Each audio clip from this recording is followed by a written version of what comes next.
அஸ்ஸலாமு அலைக்கும் வரஹ்மத்துல்லாஹி வபரகாத்துஹு. அகில உலகங்களையும் படைத்து காத்து ரட்சித்து நம் அனைவருக்கும் இந்த உலக வாழ்க்கையில் சொர்க்கத்தை நமக்காக ஏற்படுத்தி வைத்திருக்கக்கூடிய அந்த ஏக இறைவனுடைய சாந்தியும் சமாதானமும் நபிகளார் ஸல்லல்லாஹு அலைஹி வஸல்லம் அவர்கள் மீதும் அவர் சந்ததியின் மீதும் சத்திய சஹாபாக்களின் மீதும் இந்த பிரபஞ்சத்தில் வசிக்கக்கூடிய அனைத்து ஜீவராசிகளின் மீதும் இங்கு அமர்ந்திருக்கக்கூடிய சகோதரர்கள் சகோதரிகள் மற்றும் உங்கள் மீதும் என் மீதும் அனைவரின் மீதும் அந்த ஏக இறைவனுடைய சாந்தியும் சமாதானமும் என்றென்றும் நீடித்து நிலவட்டுமாக என்று பிரார்த்தனை செய்தவனாக என்னுடைய இந்த சிறிய உரையை ஆரம்பம் செய்கிறேன். இன்றைய நாளில் இந்த பர்டிகுலர் இந்த வாரத்தில் எதுவும் பெருசாக நான் டாபிக் எல்லாம் சூஸ் பண்ணி வரல. அதுக்கு ரீசன் என்னன்னு பார்த்தீங்கன்னா, நிறைய பேர் நிறைய ஆய்வுகள் பண்ணுறாங்க, நிறைய டாபிக்ஸை சூஸ் பண்ணுறாங்க. ஒரு வாரத்துக்குள்ளே அப்படின்னு நம்ம சில ஆய்வுகளை மேற்கொள்ளும் போது அது கொஞ்சம் அறகுறையாக போயிடுது, நிறைய டீட்டெயில்ஸ் கலெக்ட் பண்ண முடியல. ஸோ அதனால் நான் என்ன முடிவு பண்ணியிருக்கேன்னா 2 வீக்ஸ் எடுத்துக்கணும் அப்படின்னு நினைக்கிறேன், ஒரு பர்டிகுலர் ரிசர்ச் இல்லை ஒரு டாப்பிக்காக. ஸோ அடுத்த வாரத்தில் ஒரு டாபிக் இருக்குன்னா அது ரொம்ப டீட்டெயில்டு ஒரு டாக்காக இருக்கும். பட் இதுக்கு இடையிலையும் வேஸ்ட் பண்ண மாட்டோம். ஒரு நேரம் ஒரு வினாடியும் கூட அனைவருக்கும் பயனுள்ளதாக இருக்கணும், யாருக்குமே நேரம் வீணடிப்பாக இருக்கக்கூடாது. அதனால் இடைப்பட்டத்தில் கிடைக்கக்கூடிய நேரத்தில் கிடைக்கக்கூடிய அந்த நிமிடங்களில் அதையும் ஆரோக்கியமாக பயனுள்ளதாக பேசணுன்றது என்னுடைய ஆசை. இப்போது ரிசர்ச் ஓரியன்டாக நிறைய டாபிக்ஸ் நான் பேசியிருப்பேன். ஸோ ரிசர்ச் ஓரியன்டான ஒரு டாபிக் கண்டிப்பாக நெக்ஸ்ட் வீக் இருக்குது ஆதாரங்களோட. இது இஸ்லாமை பற்றி தான் நம்ம எப்பவுமே அதை சொல்லிகிட்ருக்கோம். இப்போ இந்த வாரத்தில் என்னென்னா, இதுவும் ஒரு ரொம்ப முக்கியமான டாப்பிக்காக தான் நான் நினைக்கிறேன். It's not going to be waste any particular people time. Definitely I believe it.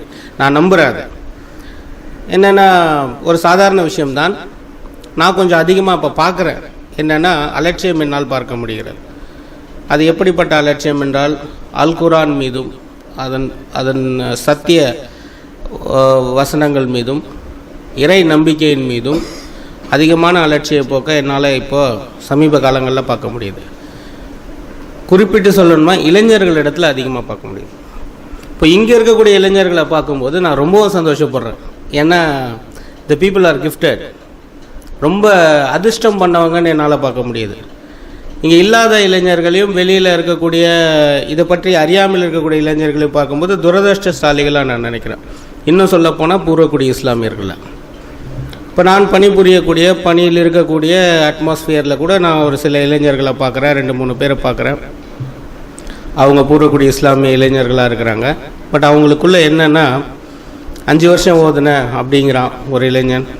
எல்லாருமே 18லேருந்து 26 வயசுக்குள்ளே தான் இருக்காங்க. 5 வருஷம் ஓதுனான்னு சொன்னான். சரி, ஏதாவது ஒரு குர்ஆன் வசனம் சொல்லுப்பா. நான் தெரியல, என்ன மறந்துட்டேன் அப்படின்ட்டான். சரி, புகாரிலேருந்து ஏதாச்சும் ஒரு ஹதீஸ் சொல்லப்பா. நான் இல்லை, என்ன தெரியலண்ணே அப்படின்ட்டான். என்ன ஓதுன அப்படின்னா, அரபி பாடலை போல் பாடிவிட்டு வருவது தான் அது அவர்கள் செய்திருக்கிறாங்க. இப்படி தான் ஒரு காலகட்டத்துக்கு முன்னாடி என்ன பண்ணிட்டாங்கன்னா, இந்த 80களில் இருந்து 90-95 வரைக்குமே பார்த்திங்கன்னா ஒரு எழுச்சி, ஒரு புரட்சி ஏற்படலைங்கிறதா உண்மை. தமிழ்நாட்டில் இஸ்லாம் சம்பந்தமாக 95க்கு பிறகு தான் பல ஜமாத்துகள் முன்னின்று இந்த இஸ்லாத்தை, இந்த திருமறை குர்ஆனை எடுத்துரைப்பது, தமிழ் தர்ஜுமா, தாய்மொழி தர்ஜுமா, ஒவ்வொருத்தருக்கு அவங்கவுங்க தாய்மொழியில் படிக்கக்கூடிய விஷயங்கள் கிடைச்சிருக்கு. ஸோ அதுக்கு முன்னாடி இந்த சின்ன வயசில் ஓதுன பசங்கங்கிற மாதிரி நிறைய பேர் இருக்காங்க.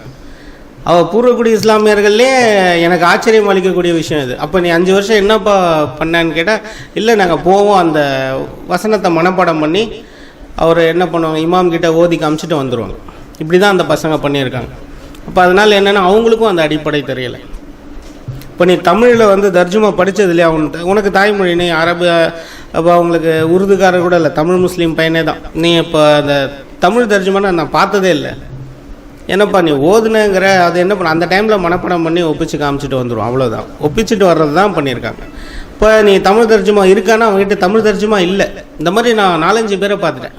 இப்போ வீட்டில் அவன் தாய்மொழி தமிழ்ன்றது முக்கியம் இல்லைன்னு வச்சிங்களேன், தாய்மொழி ஒரு விளக்க உரை வசனம் இல்லை. இது எப்படி போச்சுன்னா இப்போ இங்கிலீஷ் மீடியம் ஸ்டூடெண்ட் மாதிரி ஆகிடுச்சு. இந்த பசங்க வந்து இங்கிலீஷ் மீடியமில் சில பசங்க என்ன பண்ணுவாங்கன்னா அதோட தமிழ் அர்த்தம் தெரிஞ்சிக்காமே சொல்லிக் கொடுக்கறத பற்றி கூட நான் இதுக்கு முன்னே ஒரு மீட்டிங்கில் பேசியிருந்தேன். ஆசிரியர்கள் வந்து நீங்கள் ஆங்கில வழி கல்வியாக இருந்தாலும் கூட ஒரு மிருகத்தோட பேர் சொல்லும்போது தாய்மொழியில் அவங்க தாய்மொழியில் அந்த மிருகத்தோட பேர் என்னன்னு பயிற்றுவிக்கணும்னு கூட நான் பேசியிருந்தேன். அதே மாதிரி தான் நீங்கள் அரபு இலக்கியம் படிச்சுட்டு அரபு கற்றுக்கணும் அடிப்படையில். அப்படி நீங்கள் அரபில் மட்டும்தான் நான் வந்து ஓதுவேன் அப்படின்னு ஒருத்தர் பிடியாக இருக்காருன்னு சொன்னால் அவர் அரபு இலக்கியம் வரைக்கும் படி, ஏன்னா அது இலக்கிய நூல், வெறும்னே ஒரு வசனம் இல்லை, அது ஒரு அரபு இலக்கியம். அப்போ அரபு இலக்கியம் வரைக்கும் படித்தவர் தான் வந்து அரபில் ஓத முடியும் திருக்குறான். அப்படி இல்லைன்னு சொன்னால் அரபு கற்றுக்குங்க, தமிழ் அர்த்தங்கள் புரிய வேண்டாமா? அப்போ நீங்கள் தமிழ் இல்லை உங்கள் தாய்மொழி தெலுங்கோ கன்னடமோ அதில் ஒரு தர்ஜுமா இருக்கணும்னா பல இளைஞர்கள்கிட்ட அது இல்லை, பல வீடுகளில் அது இல்லை. அதே மாதிரி இளைஞர்களுக்கு வந்து இதோட மகத்துவத்தை வந்து எடுத்து சொல்லாமல் இருக்கிறாங்க. அவங்களுக்கும் அந்த இளைஞர்களுக்கும் எப்படி இருக்காங்கன்னு பார்த்தீங்கன்னா அந்த 18லேருந்து 26க்குள்ளே தான் நான் சொல்ல விரும்புகிறேன். 26க்கு மேலே போயிட்டான்னு சொன்னால் நான் இளைஞன் சொல்ல மாட்டேன், பொறுப்பில்லாத இளைஞன்ற பேரை தான் குறிப்பிடுவேன். ஏன்னா இந்த 26க்குள்ளே தான் என்ன இருக்கும்னா ஒரு மெச்சூரிட்டி இருக்காது, ஒரு சீரியஸ்னஸ் தெரியாது. அதனால் அவங்களுக்கு நாம தான் சொல்லித்தர மாதிரி இருக்கும். 26க்கு மேலே நம்ம சொல்லித்தரக்கூடாது, அவன் பொறுப்பில்லாதவன், அவ்வளோதான், அவன் தான் புரிஞ்சுக்கணும் அந்த நிலைமை. இப்போ இந்த பசங்களை இந்த 18லேருந்து 26க்குள்ளே இருக்கக்கூடிய பசங்க உங்கள் வீடுகளில் இருந்தாலும் உங்கள் சரௌண்டிங்கில் உங்கள் நண்பர்களில் இருந்தாலும் முக்கியமான சொல்ல வந்து பூர்வக்குடி இஸ்லாமிய இளைஞர்கள் தான். ஏன்னா இப்போ பாருங்கள், அறியாமல் இருக்கக்கூடிய இளைஞர் ஒருவர் அவர் என்ன போல் வேறு மார்க்கத்திலேருந்து வந்தவருக்கு இருக்கக்கூடிய அந்த ஒரு பயமோ ஒரு அச்சமோ கூட பூர்வக்குடி இஸ்லாமிய வீடுகளில் இல்லை. அவங்க பசங்களுக்கு அவங்க சொல்லாமல் விட்டுட்டாங்கங்கிறது எனக்கு ஆச்சரியமாக இருக்கு. நான் சொல்லக்கூடியது எல்லாமே இஸ்லாம் சமுதாயத்தை சேர்ந்த பசங்க. அவங்க வந்து அதில் அலட்சிய போக்கோடு இருக்கிறது எனக்கு ஆச்சரியம் அளிக்குது. நான் விளையாட்டாக கூட சொன்னேன், ஏன்பா நான் வேணா ஒன்று செய்யட்டுமா, நான் வந்து வீக்லி ஒன்ஸ் வந்து சும்மா ஒரு கேள்வி பதில் போட்டி மாதிரி வச்சுப்போம், நீங்கள் தமிழ்லேயே நான் கேட்குறேன், நீங்கள் படிக்கிறீங்களான்னு. அது எப்படி, அதெல்லாம் முடியாது அப்படின்னு அதை அவர் விளையாட்டாக எடுத்துக்கிறேன். நான் எங்ககிட்ட இல்லையே, சரி நான் வாங்கி தரேன்ப்பா, இலவசமாக கிடைக்குது, தர்ஜுமா வாங்கி கொடுக்குறேன், எல்லாரும் ஒன்று தரேன், நான் நீங்கள் அதை சீரியஸாக எடுத்துக்கணும். ஆனால் கண்டிப்பாக கேள்வியெலாம் கேட்பேன் வாரத்தில். அதெல்லாம் முடியாது, நீங்கள் வாங்கி கொடுங்க, ஆனால் கேள்வி கேட்குறேன்லாம் சொல்லக்கூடாது அப்படின்னு. அது ஏதோ ஒரு விளையாட்டாக தான் அதை அப்படியாவது படிப்பானுங்களாங்கிற ஒரு ஆசை எனக்கு. நம்ம வேறு இந்த ஒரு இந்து மார்க்கத்திலேருந்து கிறிஸ்தவ மார்க்கத்திலேருந்து இங்கே பல பேர் வந்திருக்காங்க இஸ்லாத்தை ஏற்றுக்கிட்டு. அப்படி இருக்கவங்களுக்குள்ளே இருக்கக்கூடிய அச்சம் கூட அந்த பூர்வக்குடி இஸ்லாமிய இளைஞர்களுக்கு இல்லையங்கிற வருத்தம் எனக்கு அதிகமாக இருக்குது. அதோட சீரியஸ்னஸ் அவங்களுக்கு தெரியாமல் இருக்கிறது எனக்கு ஆச்சரியம் அளிக்குது. கிடைத்திருக்கக்கூடிய இந்த வசனம் என்பதும் இந்த குரான் என்பதும் நமக்கு மிகப்பெரிய பொக்கிஷம். அட்லீஸ்ட் என்னோட அட்வைஸ் என்னன்னா, நீங்கள் வந்து பயான் பண்ண போகிற இமாம் ஆக்கிடுவாங்களோங்கிற பயத்தில் நீங்கள் தர்ஜுமாவை வந்து எடுக்க மாட்டீங்களா, இல்லை குரான் அது இந்த பேஷன் ஒன்று வந்திருக்கு. இப்போ இன்றைக்கி இருக்க மாடர்ன் ட்ரெண்டில் வந்து ஒரு காலேஜ் பையன் ஒரு யங்ஸ்டருக்கு என்னவா இருக்குன்னா மார்க்கம் சம்பந்தமான விஷயங்களை படிக்கிறதே அவுட் ஆஃப் ஃபேஷனாக அவன் பார்க்குறான்னு எனக்கு தோணுது. என்ன, நம்ம படத்துக்கெலாம் போக முடியாது, சினிமாவுக்கு போக முடியாது, ஃப்ரெண்ட்ஸோட ஜாலியாக ஊர் சுற்ற முடியாது, தர்ஜுமா படிக்கிறேன், நான் வந்து குரான் ஓதுறேன், தொழுகைக்கு போகிறேன்னு சொன்னாலே தன் நண்பர்கள் தன்னை ஒதுக்கி வைத்து விடுவார்களோங்கிற பயம் கூட இன்றைய இஸ்லாமிய இளைஞர்களுக்கு கல்லூரி மாணவர்களுக்கு இருக்கிறதா எனக்கு தோணுது. அதனால் என்ன பண்ணுறாங்கன்னா, நான் மார்க்கத்தில் நான் முஸ்லீம் தான், ஆனால் நான் கேஷுவலாக இருப்பேன்னு தான் ஃப்ரெண்ட்ஸோடு அவன் காட்டிக்க நினைக்கிறானோன்னு எனக்கு தோணுது. டிஃப்ரென்சியேஷன் இல்லாமல் நான் இருக்கிறேன் அப்படிங்கிறத அவன் சொல்ல விரும்புகிற மாதிரி எனக்கு தெரியுது அவர்களுடைய நடவடிக்கை பார்க்கும்போது. இப்போ நான் முஸ்லீம் ஃப்ரெண்ட்ஸோடு அவங்க பழகுறாங்க காலேஜில், அப்போ வந்து நான் வந்து கேஷுவலாக தான் இருக்கேன், இன்னும் பயப்பட வேணாம், நான்லாம் ரொம்ப குரான் சம்மந்தமாக ரொம்ப டீப்பாக இருக்க மாட்டேங்கிறத காட்டிக்கிறதே ஒரு ட்ரெண்டாக நினைக்கிறாங்களோன்னு தோணுது. நீங்கள் அவங்களிடத்துல வெளிப்படுத்திக்க வேணாம், உங்கள் உள்ளத்தில் இருந்தால் போதுமே. உங்கள் உள்ளத்துக்குள்ளே வரணும்னா அதுக்கு ஆயத்தப்படணுமா இல்லையா? அதற்கு எந்த முயற்சி அவங்க என்னால் முடிந்த வரைக்கும் இப்போ என் சரௌண்டிங்கில் எனக்கு தெரிஞ்ச ஒரு 4 இளைஞர்களுக்கு நான் தினமும் முயற்சி பண்ணிக்கிட்டே இருக்கேன். அவங்கள பார்க்கும்போதெல்லாம் ஏதாவது ஒரு வசனத்தை சொல்கிறது, ஏதாவது ஒரு எனக்கு தெரிஞ்ச நான் கேட்டதை சொல்கிறது. இந்த வீடியோஸ் கூட அர்க்கம் கூட எனக்கு உதவி செஞ்சார், வாட்ஸ்அப் வீடியோஸ். இந்த இஸ்லாத்தை ஏற்றுக்கிட்ட ஒரு டெஃப் அண்ட் டம், காது வாய் பேச முடியாத ஒரு பெண்மணி இஸ்லாத்தை ஏற்றுக்கிட்டதையும் அவங்க 9 பேரை இஸ்லாத்துக்குள்ளே கொண்டு வந்த விஷயங்கள், இந்த மாதிரி நெட்டில் வர்றதெல்லாம் அவங்களுக்கெல்லாம் காமிச்சு, இதை பாருங்கப்பா இப்படியெல்லாம் இருக்குது, நீங்கள் இதை பற்றின எந்த ஒரு ஐடியா இல்லாமல் இருக்கீங்க, இது ரொம்ப முக்கியம் உங்களுக்கு, சுயநலமாகவாது யோசிங்க, பொதுநலமாக யோசிக்கல. உங்கள் வாழ்க்கையை வளப்படுத்தி கொள்ள, உங்கள் வாழ்க்கையை சீராக சிறப்பாக முன்னெடுத்து செல்லவே உங்களுக்கு மார்க்க கல்வி கண்டிப்பாக தேவை.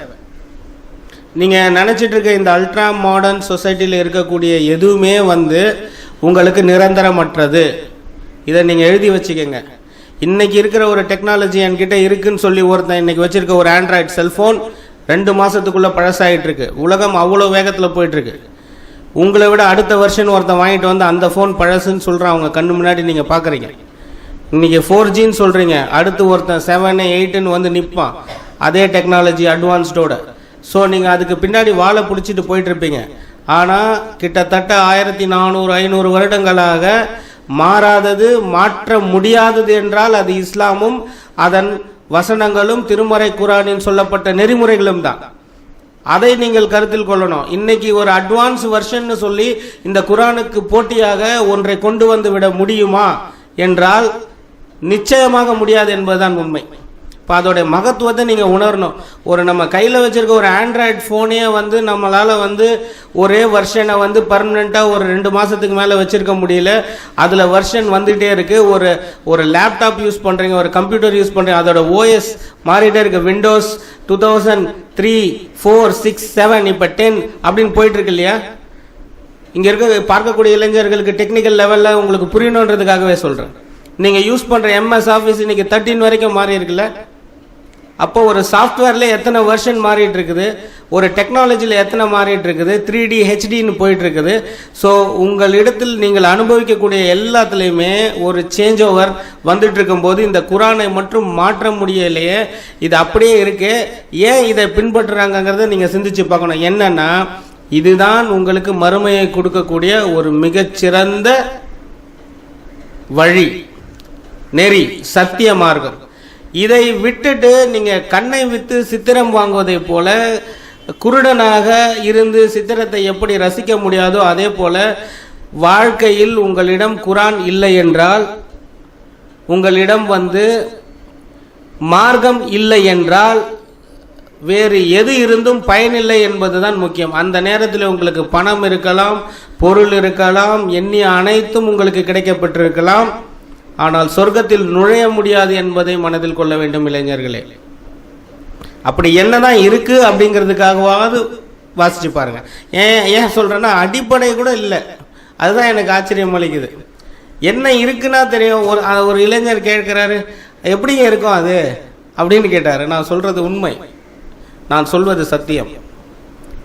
ஒரு இளைஞர், 26 வயசு இருக்கக்கூடிய ஒரு இளைஞர், தமிழ் தர்ஜுமா எப்படிங்க இருக்கும், என்ன எப்படி எழுதியிருக்கோம் அது அப்படின்னு கேட்டார். இல்லைங்க, வசனம் இருக்கும், வசனத்தில் சந்தேகம் இருந்தால் விளக்கத்துக்கான பக்கங்கள் தனியாக இருக்கும், ஒரு சில தர்ஜுமால விளக்கங்கள் கீழே இருக்கும்.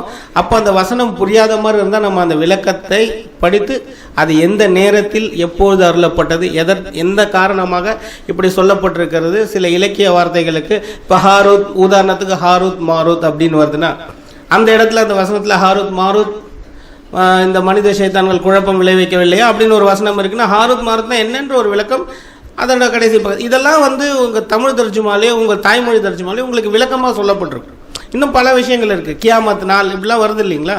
இப்போ இந்த மாதிரி பல விஷயங்கள் உங்களுக்கு அடிப்படை அறிவு பெறக்கூடிய இதில் இருக்குங்கன்னா, அந்த தர்ஜுமா எப்படி இருக்கும்னு தெரியாமல் கூட இளைஞர்களால் இருக்கிறாங்க, பூர்வக்குடி இஸ்லாமியர் இருக்கிறாங்கிறது எனக்கு ஆச்சரியம் அளிக்குது. அப்போ அந்த குடும்பம், அவரை சூழ்ந்திருக்கக்கூடிய, இன்னும் அவரோட கம்யூனிகேஷனில் இருக்கக்கூடிய அட்லீஸ்ட் மார்க்கம் தெரிந்த ஒருவர் இருந்திருக்க மாட்டாரா? அவர் ஏன் இதை எத்தி வைக்கலன்னு எனக்கு புரியலை. இது நமக்கு கடமை இல்லையா?